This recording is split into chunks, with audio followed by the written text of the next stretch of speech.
का खालसा वाहिगुरू जी की फतेह। बच्चों थैंक यू सो मच, तुसीं सारिਆਂ ने कीर्तन किया, तुसीं सारे सिमरन विच जुड़े। किस तरह लग रहा है तुहानूं? बहुत अच्छा लग रहा है ना। हुण असीं भगत नामदेव जी दे नाल थोड़ा टाइम स्पेंड करांगे, करिए।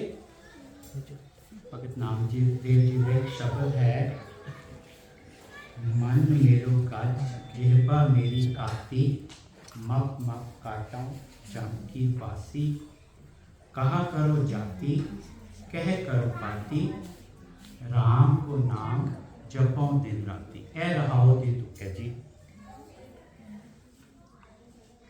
कहते कि आई डोंट केयर अबाउट जातां पातां। जात वी ऑल अंडरस्टैंड है ना, कास्ट सिस्टम, एंड पाती इज केड़ी पत्ती को बिलोंग कर रहा है ना जी।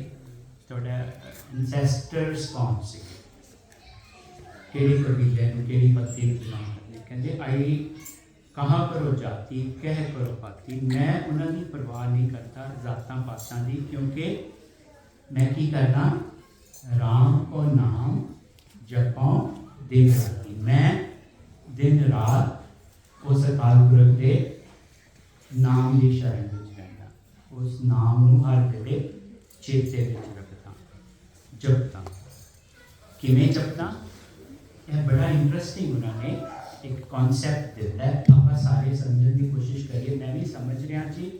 सो मेरी हेल्प कर रही है सारे बच्चे। I know you are very smart. So let us say कि दिस इज मन, ठीक है जी।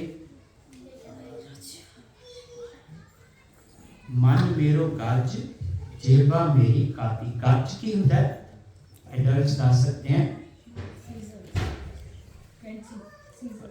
काती, काती इज कैंची, गज इज मेजर करने, यार्ड स्टिक जड़ी होगी। लेट्स से कि दिस इज द यार्ड, ठीक है जी।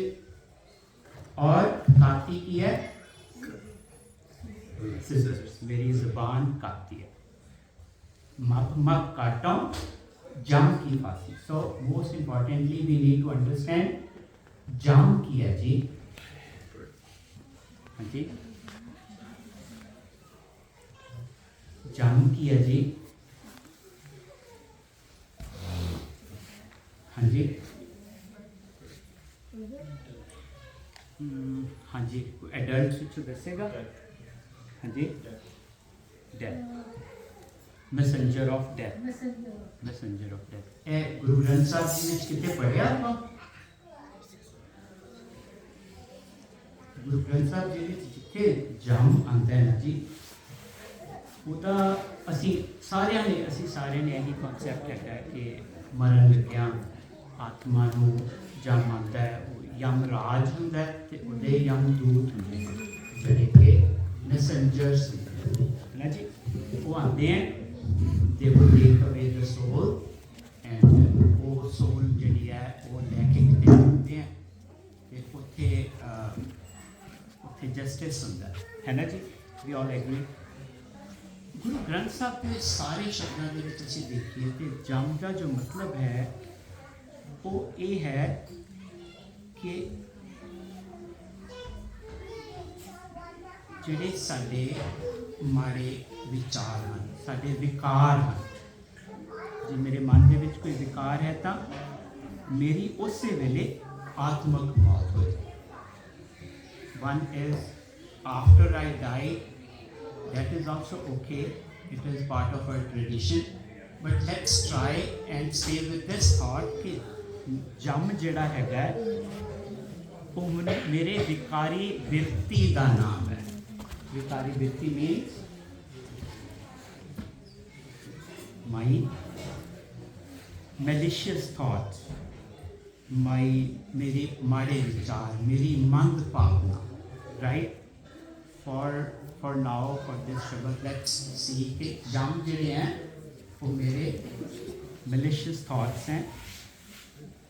उन्हां दे करके उन्हां दा जिहड़ा डर है ना, मप मप काटों जम की फांसी। वो malicious thoughts, सपोज कर लो कि दिस इज माइंड, ठीक है जी। मन मेरो गज, मन ही को मन मार सी, मन के विचों ही यह गज लिया मैं, इनू मैजर किया। What is measuring? मन मेरो गज कि मैं ही किया, using my mind as a measure और एज अ यार्ड स्टिक। और मैं गज समझ के मन नू की किया, जेड़े जम मेरे दैवी गुणां नू खा रहे सन, जेड़े विकार सी उन्हां नू मैं आइडेंटिफाई किया। आई became aware of my own vikar, my own negative thought, my maliciousness, and उन्होंने मैं की किया, जिह्वा मेरी काती, I verbalized it. What did I do? मैं कहा, I accepted it. ये जिहड़े मेरे विच जमदूत बिरतियां हैगियां, जिहड़े मेरे गुणां नू खा रही हैं, उन्हां नू मैं एक्सेप्ट करके I started, what did I do with my tongue? उन्होंने मैं एक कट दिता, जिह्वा मेरी काती, I identified them and I removed them for now। किस तरह के विचार कि any thought of harming others, any thought के कोई इंसान बुरा है, any thought कि I am doubting my own self, I am a failure, विकारी विरती माड़े विचार उन्होंने आइडेंटिफाई करके मैं उन्होंने आइडेंटिफाई करके रिमूव कर मक मक काटों। ए जम दी फांसी ਜਿਹੜੀ कि मैनू हुणे तुसीं सिमरन कर रहे सी ते जुड़े हुए सी ना, पर कई बार साडे माइंड के विच थॉट्स आते हैं, नैगेटिव थॉट्स, वो सानू रब तो सिमरन तो तोड़ देंगे। भगत जी की कह रहे हैं कि I have identified those thoughts and I have separated those thoughts, है ना जी। माप माप काटों, इस तरह मैं मेजर करके माप माप के जेड़े थॉट्स मैनू सैपरेट करते सी उस अकाल पुरख तो उन्होंने मैं कट दिता। हुण की किया, सपोज करो इस तरह ही होंदा पेपर तो कितना सोहना लगना सी, हर वेले अठों पैर मेरा जो चित है अकाल पुरख विच जुड़िया होया, सपोज करो, है ना। पर बिकॉज ऑफ माई थॉट्स, मेरे विकार, मेरे बिहेवियर, मेरे नेगेटिव थॉट्स एंड एक्शंस, मैं अकाल पुरख तो दूर हो गया। सो हुण की किया, इनू मैं सैपरेट करके फिर इनू दोबारा रांगण रांगों सीवन, इनू मैं फिर प्रोसेस किए कि मेरे माइंड के विच माड़े विचार नहीं आने चाहिए। They are separating me from Waheguru ji. I shouldn't be doubting myself, I shouldn't be hurting anyone. उन्होंने यह हो गया कि मैं इनू दोबारा तो रंग लिया, रांगण रांगों, उनमें मारे थॉट्स नो आइडेंटिफाई करके, वर्बलाइज करके, and I worked on them, ते उन्होंने फिर अकाल पुरख के रंग विच रंग सीवन सीवो, राम बिना राम नाम बिन कहीं ना जियो। क्योंकि these were taking my consciousness away from Waheguru ji.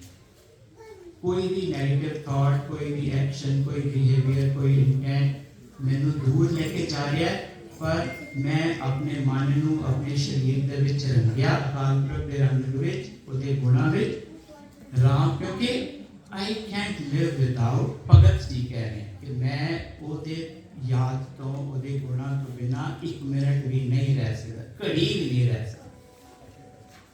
भगत करो हर के गुण का, हरि दे गुणा का की मतलब है जी?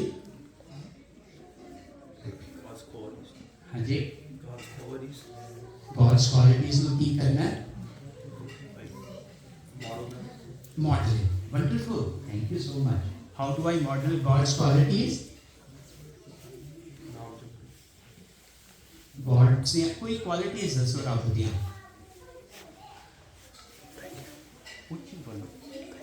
विजडम इज गॉड्स क्वालिटी है जी और कितने गॉड दी क्वालिटीज हैं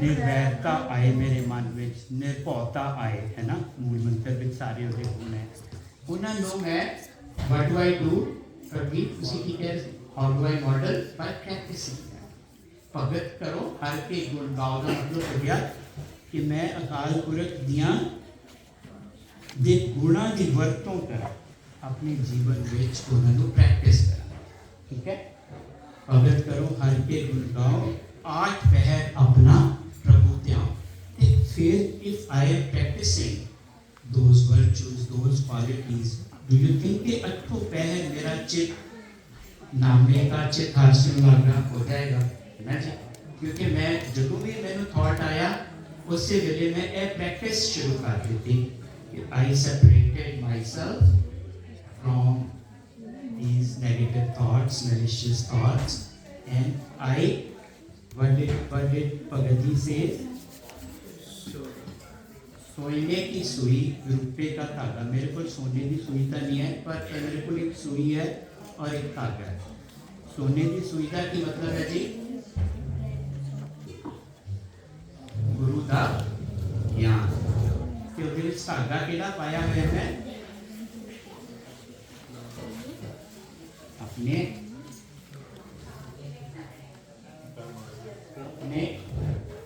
माइंड की जी हैगी है ना उन्होंने इकसारता चित्त नूं धागा बना के मैं फिर तो मेरी कैपेबिलिटीज़ बड़िया माड़ियाँ पर मैं कोशिश करना इस तरह मैं उन्होंने सी लिया अपने चित्त नूं रंग के दोबारा तो मैं अपने माइंड नूं सैट करके प्रोसैस करके थॉट्स जिहड़े मैनूं सैपरेट कर रहे थे उस अकाल पुरख तो इस तरह मैं अठों पहर हर वेले अकाल पुरख के याद दे विच उहदे नाम दे विच अपने आप नूं नामे का चित्त हर सियों लगा इस तरह मैं अपना चित्त जिहड़ा है दोबारा तो अकाल पुरख के नाल जोड़ दिया इस प्रैक्टिस जिहड़ियां ना साडे माइंड दे विच हर वेले कोई ना कोई थॉट आंदा रहिंदा है तो असीं की करना है भगत जी नूं याद करना उस वेले कि भगत जी की कहते सी मन मेरो काज माइंड नूं मैं मैजर करके नेगेटिव थॉट्स नूं सैपरेट कर लिया फिर उन्होंने दोबारा तो प्रोसैस करके काल पुरख के रंग विच लगा के करके गुरु के उपदेश सदका वापस तो अपने मन नूं कंप्लीट कर रहा तो पहर असी इस तरह अपने अकाल पुरख की याद विच रह सकते हैं जिहड़ियां गुणां वाहिगुरू जी का खालसा वाहिगुरू जी की फतेह।